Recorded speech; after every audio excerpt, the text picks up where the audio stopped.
الحمد للہ رب العالمین والصلاة والسلام علی سید الانبیاء والمرسلین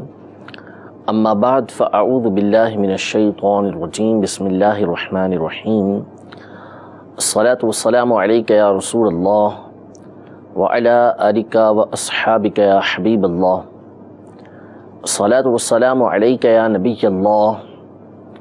وعلی آلک واصحابک یا نور اللہ۔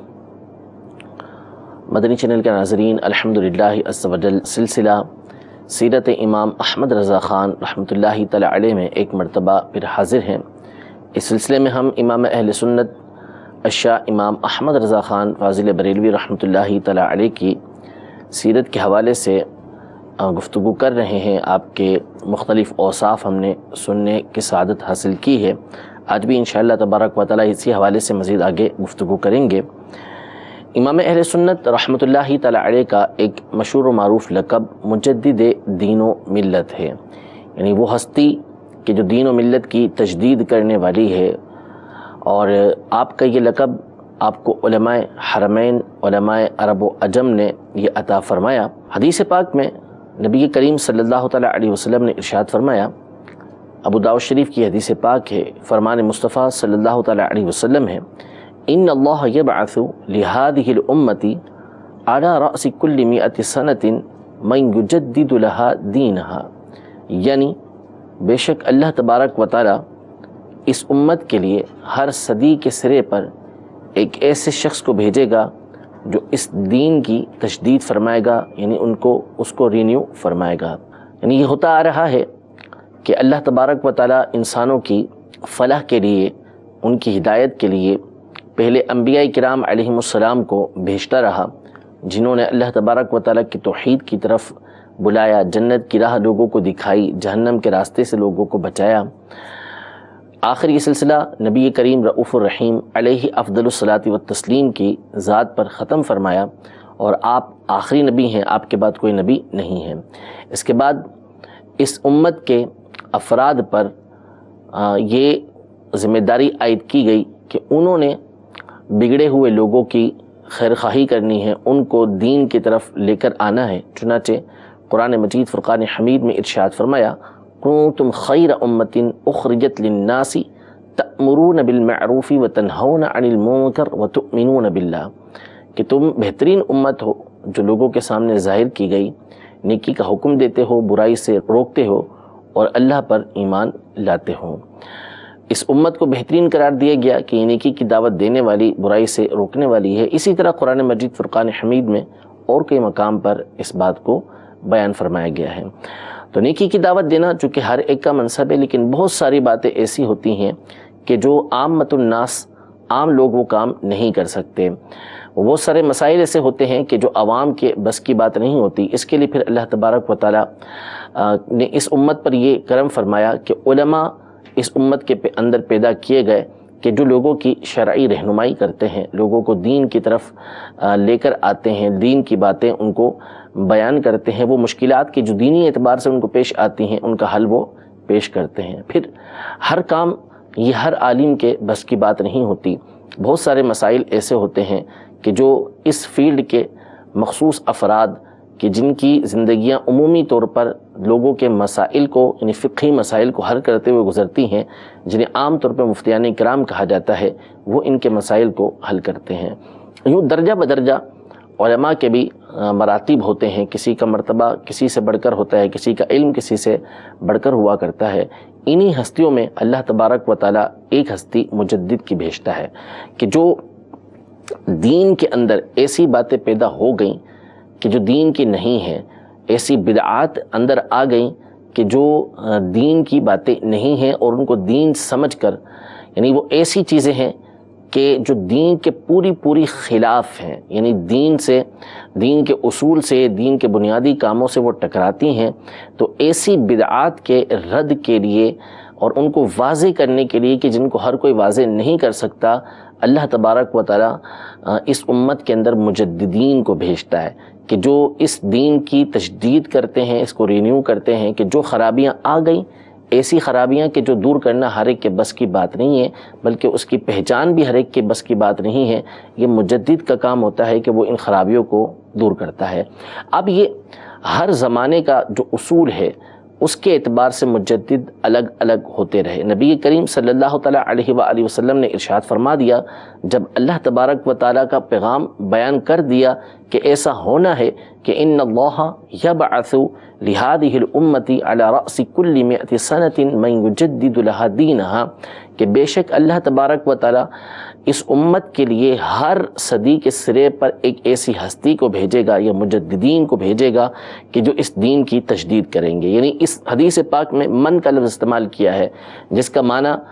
واحد کے لیے بھی ہوتا ہے اور جمع کے لیے بھی ہوتا ہے، کہ اللہ تبارک و تعالیٰ ایک یا کچھ ہستیوں کو بھیجے گا کہ جو اس دین کی تجدید کریں گے، خرابیوں کو دور کریں گے۔ تو ہر زمانے کے اندر جیسی ضرورت تھی اللہ تبارک و تعالیٰ نے مجددین کو بھیجا اور انہوں نے اس زمانے کی ضرورت کو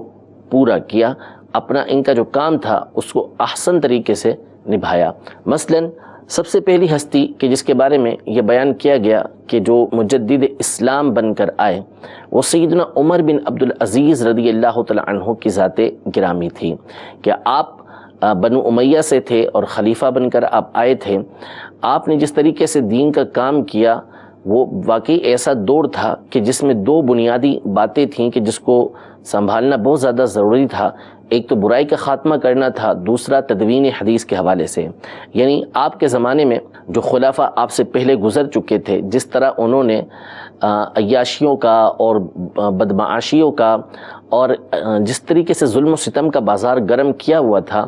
ایک افراتفری کی فضا پھیلی ہوئی تھی، ظلم و ستم پھیلا ہوا تھا، لیکن سیدنا عمر بن عبدالعزیز رضی اللہ تعالیٰ عنہ کی ذات وہ ہے کہ جن کی حکومت 2.5 سے 3 سال کے درمیان کی رہی، اور اللہ تبارک و تعالیٰ نے آپ کے ذریعے سے جہاں جہاں آپ کی حکومت تھی وہاں پر امن و سکون اور سلامتی کو پھیلا دیا تھا، کہ آپ رضی اللہ تعالیٰ عنہ کی ذات کی وجہ سے امن و سکون پیدا ہوا۔ تو یہ ایک تجدید ہی آپ کا کارنامہ تھا کہ آپ سے پہلے کے جو بنو امیہ کے بعض خلفاء تھے انہوں نے جس طرح سے تباہی مچائی ہوئی تھی، عمر بن عبدالعزیز رضی اللہ تعالیٰ عنہ نے اس خرابی کو، ان خرافات کو، ان ظلم و ستم کو دور کیا اور امن و سکون، سلامتی، انصاف ہر جگہ پر آپ نے عام کیا۔ ایک بنیادی کارنامہ سیدنا عمر بن عبدالعزیز رضی اللہ تعالیٰ عنہ کا یہ تھا، اور دوسرا نبی کریم صلی اللہ تعالیٰ علیہ وآلہ وسلم کی احادیث طیبہ۔ یہ صحابہ کرام علیہم رضوان کا معمول تو تھا کہ وہ لکھا کرتے تھے، حضور علیہ الصلوۃ والسلام کی حدیثوں کو لکھتے تھے، لیکن عمومی طور پر صحابہ کرام علیہم رضوان کی جو عادت تھی وہ نبی کریم صلی اللہ علیہ وسلم سے براہ راست سن کر اسے یاد رکھنا اور اسے آگے پہنچانا تھا، کیونکہ اہل عرب کے بالخصوص صحابہ کرام علیہم رضوان کے حافظے بے انتہا مضبوط ہوا کرتے تھے۔ ہزاروں تو اشعار ان کو ایسے سنتے ہی یاد ہو جایا کرتے تھے، بڑی بڑی نظمیں، بڑے بڑے قصیدے ان کو صرف ایک دفعہ سن کر یاد ہو جایا کرتے تھے۔ یوں ہی بڑے بڑے واقعات، پورے نصب ان کو یاد رہا کرتے تھے، تو حافظے انتہائی مضبوط ہوتے تھے۔ تو یہ صحابہ کرام علیہم رضوان احادیث کو یاد کر لیا کرتے تھے، لکھنا بھی ان کا ثابت ہے کہ لکھا کرتے تھے، یاد کر کے پھر اس کو آگے پہنچا دیا کرتے تھے۔ لیکن باقاعدہ جو کتابت حدیث کا، تدوین حدیث کا جو طریقہ کار تھا وہ سیدنا عمر بن عبدالعزیز رضی اللہ تعالیٰ عنہ کے حصے میں آیا، کہ آپ نے اپنے دور کے اندر جب یہ دیکھا کہ صحابہ کرام علیہم رضوان اٹھتے جا رہے ہیں، علماء بھی اس دنیا سے جا رہے ہیں، تو پھر آپ نے مختلف شہروں میں اپنے گورنروں کو لکھ کر بھیجا کہ وہ علماء کو جمع کریں اور ان کے پاس جو علم ہے اس کو ایک جگہ پر جمع کیا جائے، رسول اللہ صلی اللہ تعالیٰ علیہ وسلم کی احادیث کو ایک جگہ پر جمع کیا جائے۔ لہذا علماء کے ذریعے احادیث کو جمع کیا گیا، امام زہری رحمۃ اللہ تعالیٰ علیہ اس کے سرخیل قرار پائے، اور نبی کریم صلی اللہ تعالیٰ علیہ وآلہ وسلم کی احادیث کو ایک جگہ پر لکھا جانے لگا، اس کی تدوین کی جانے لگی۔ یہ صحرا سیدنا عمر بن عبدالعزیز رضی اللہ تعالیٰ عنہ کے سر پر ہے کہ آپ رضی اللہ تعالیٰ عنہ نے ایک کارنامہ انجام دیا کہ باقاعدہ احادیث طیبہ کو مدون فرمایا۔ تو سیدنا عمر بن عبدالعزیز رضی اللہ تعالیٰ عنہ یہ وہ ہستی ہیں کہ جن کے بارے میں علماء نے بیان کیا کہ آپ رضی اللہ تعالیٰ عنہ اسلام کے سب سے پہلے مجدد ہیں۔ جیسا کہ میں نے عرض کیا کہ ایک صدی کے اندر ضروری نہیں کہ ایک ہی مجدد ہو، بلکہ ایک سے زیادہ مجدد بھی اللہ تبارک و تعالیٰ بھیجتا ہے۔ بعد کی جو صدیاں ہیں اس کے حوالے سے جب کتب کا مطالعہ کیا جاتا ہے تو مختلف افراد پر یہ اطلاق کیا گیا، یہ بتایا گیا کہ اس صدی کے مجدد یہ ہیں، اور ان میں سے ہر ایک کے اندر ایسی صفات پائی جاتی ہیں، ایسے ان کے اندر کارنامے ان سے واقع ہوئے ہیں کہ جو واقعی ان کے مجدد ہونے پر دلالت کرتے ہیں، رہنمائی کرتے ہیں کہ یہ اس صدی کے مجدد ہیں، کیونکہ انہوں نے جس طریقے سے دین کی تشدید کی، دین کے احیاء کے لیے کام کیا، وہ ان کو مجدد قرار دیے جانے کے لائق ہیں۔ تو بعد کی صدیوں میں علماء نے ایک سے زائد کا تذکرہ کیا ہے، مثلا دوسری ہی صدی ہجری کے اندر علماء نے امام شافعی رحمۃ اللہ تعالی علیہ کا نام بھی ذکر کیا کہ آپ دوسری صدی ہجری کے جو ہے وہ مجدد ہیں، تو وہیں امام موسیٰ کاظم رحمۃ اللہ تعالی علیہ کا نام بھی ذکر کیا کہ آپ بھی دوسری صدی کے مجدد ہیں۔ یوں ہی بعض علماء نے امام محمد رحمۃ اللہ تعالی علیہ جو امام اعظم ابو حنیفہ رضی اللہ تعالی عنہ کے شاگرد ہیں، ان کا تذکرہ بھی اس میں کیا کہ آپ بھی دوسری صدی ہجری کے مجدد ہیں، کہ جس طرح آپ نے فقہی مسائل لوگوں کے سامنے واضح کیے، لوگوں کے مسائل کو حل کیا، یہ آپ کے مجدد ہونے کے لیے کافی ہیں۔ تیسری صدی ہجری کے اندر علماء فرماتے ہیں کہ امام احمد بن حنبل رحمۃ اللہ تعالی علیہ وہ ذات ہیں کہ جن کو تیسری صدی ہجری کا مجدد قرار دیا جانا چاہیے۔ چوتھی صدی کے اندر علماء فرماتے ہیں کہ امام طحاوی رحمۃ اللہ تعالی علیہ، اسی طرح علماء مختلف صدیوں کے اندر پہلی، دوسری، تیسری، چوتھی، پانچویں، یہاں تک کہ 14ویں صدی ہجری تک علماء اس بات کو بیان کرتے رہے کہ کون کون اس صدی کے مجدد ہیں، اور 14ویں صدی کے اندر علماء نے جس نام پر اتفاق کیا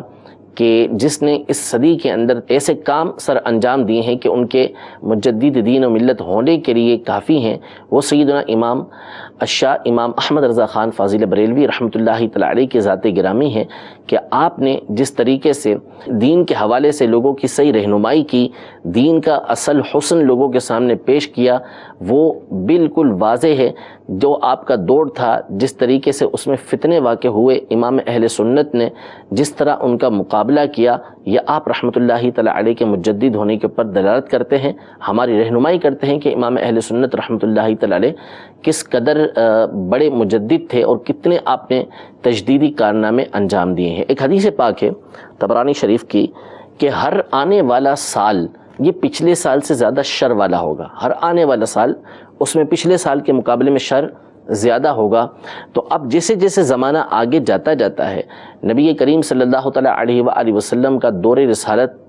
سے وہ زمانہ دور ہوتا جا رہا ہے، ویسے ویسے دور کے اندر شر بڑھتا چلا جا رہا ہے۔ تو امام اہل سنت رحمۃ اللہ تعالی علیہ جس دور کے اندر پیدا ہوئے، یہ وہ دور تھا کہ جب ہندوستان میں انگریز کی حکومت تھی اور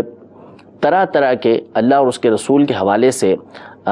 جملے کہے جاتے تھے، اللہ تبارک و تعالیٰ کی شان میں بھی گستاخی کی گئی، نبی کریم صلی اللہ تعالیٰ علیہ وآلہ وسلم کی شان میں بھی طرح طرح کے جملے لکھے گئے، لیکن امام اہل سنت رحمۃ اللہ تعالیٰ علیہ نے اس کے خلاف جس طرح کھل کر کام کیا اور آپ نے جس قدر اپنی زندگی اس کے اندر گزاری ہے، وہ آپ کے مجدد ہونے اور تجدیدی کارناموں کے حوالے سے بالکل واضح ہے کہ ہر وہ شخص کہ جس نے کوئی بھی بات اللہ اور اس کے رسول کے خلاف لکھی، امام اہل سنت کا قلم فوراً اس کے خلاف حرکت میں آیا، اور آپ نے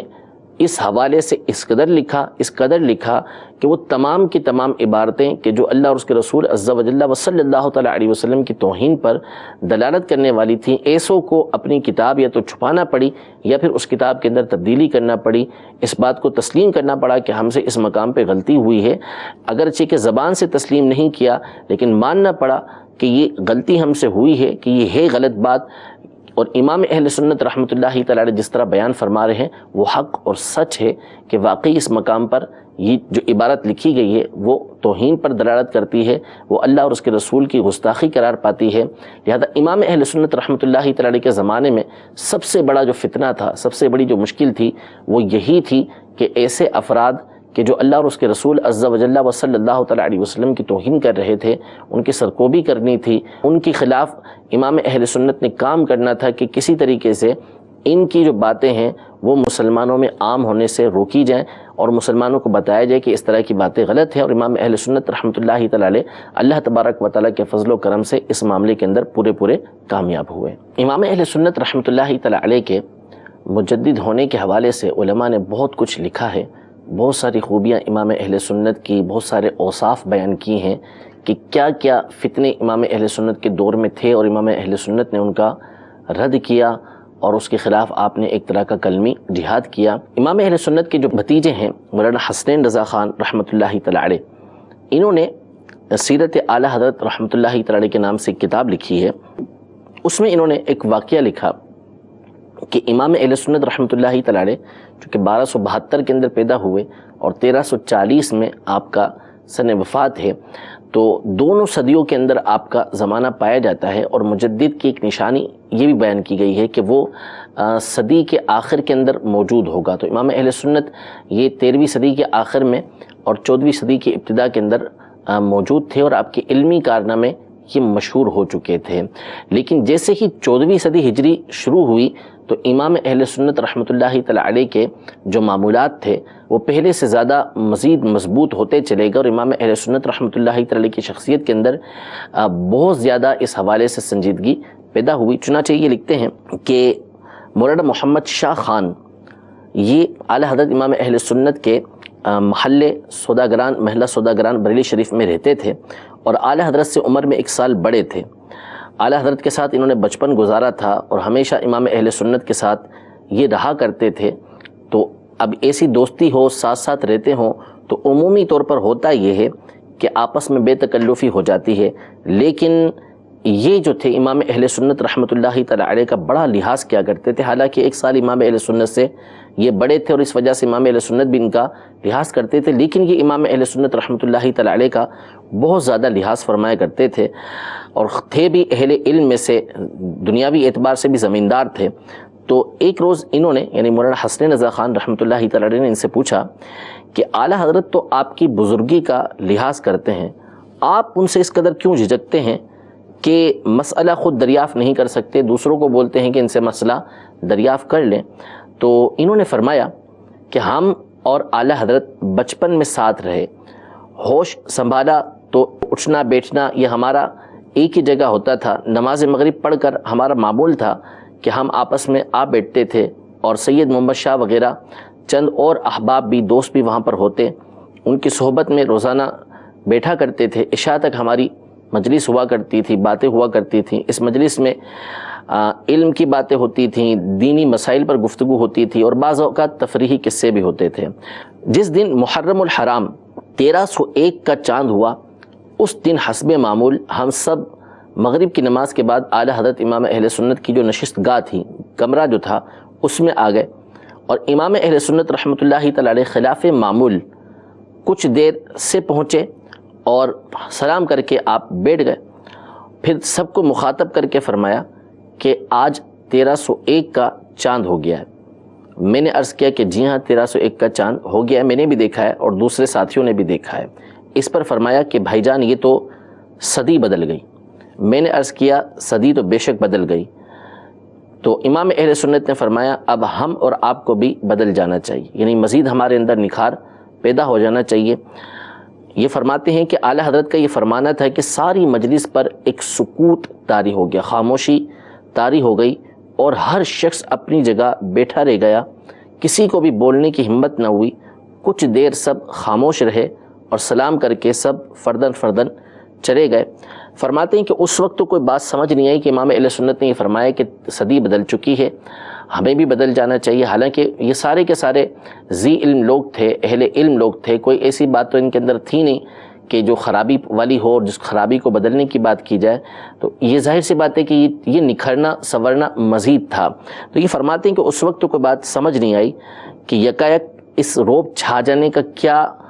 سبب ہوا کہ ایسا روب چھا گیا کہ دوست تھے لیکن آپس میں کوئی گفتگو ہی نہیں کر پائے۔ کہتے ہیں دوسرے روز نماز فجر کے بعد جب سامنا ہوا اور امام اہل سنت کو میں نے دیکھا تو آپ کے مجددانہ روب و جلال سے واسطہ پڑا، یعنی امام اہل سنت کا جو روب و جلال تھا وہ مجددانہ نظر آ رہا تھا۔ انہوں نے جو بدلنے کا فرمایا تھا وہ خدا کی قسم ایسے بدلے کہ کہیں سے کہیں پہنچ گئے، اور ہم جہاں تھے وہیں رہے۔ وہ دن ہے اور آج کا دن ہے، ہمیں ان سے بات کرنے کی ہمت نہیں ہوئی۔ یعنی امام اہل سنت رحمۃ اللہ تعالی علیہ کے تجدید کا ایک دور بڑا شروع ہوا، وہ 14ویں صدی ہجری کی ابتدا کے اندر شروع ہوا، اور امام اہل سنت رحمۃ اللہ تعالی علیہ کے زبان سے قدرتی یہ کلمات نکلے، اور آپ کے دوست احباب جو تھے ان کے اوپر بھی آپ رحمۃ اللہ تعالی علیہ کا یہ مجددانہ روب طاری ہو گیا۔ امام اہل سنت رحمۃ اللہ تعالی علیہ کے تجدیدی کارنامے کیا ہیں؟ قرآن و حدیث کے حوالے سے کہ آپ نے قرآن مجید فرقان حمید کی کیسی خدمت کی، اسی طرح احادیث طیبہ کی کس طرح آپ نے خدمت کی، فقہی مسائل کی آپ نے کس طریقے سے خدمت کی، یوں ہی لوگوں میں جو برائیاں آ چکی تھیں، عقائد کے حوالے سے ان میں جو کمزوریاں آ چکی تھیں، اس حوالے سے آپ نے کیسی خدمت سر انجام دی۔ یہ ایک ہر موضوع اس کا ایسا ہے کہ جس پر تفصیل کے ساتھ گفتگو کی جا سکتی ہے کہ امام اہل سنت رحمۃ اللہ تعالی علیہ نے قرآن کے حوالے سے کس طرح خدمت کی، حدیث کے حوالے سے آپ نے کیا کیا کارنامے انجام دی، حدیث کے کس کس موضوع پر آپ نے لکھا ہے۔ یہ خود ایک تفصیل طلب موضوع ہے کہ جس پر اگر گفتگو کی جائے تو کئی سلسلے بیان کیے جا سکتے ہیں۔ انشاءاللہ مختلف سلسلوں کے اندر اس حوالے سے بھی ہم امام اہل سنت کے کارناموں کو بیان کریں گے تاکہ ہمارے سامنے ظاہر ہو کہ ہمارے امام احمد رضا خان رحمۃ اللہ تعالی علیہ نے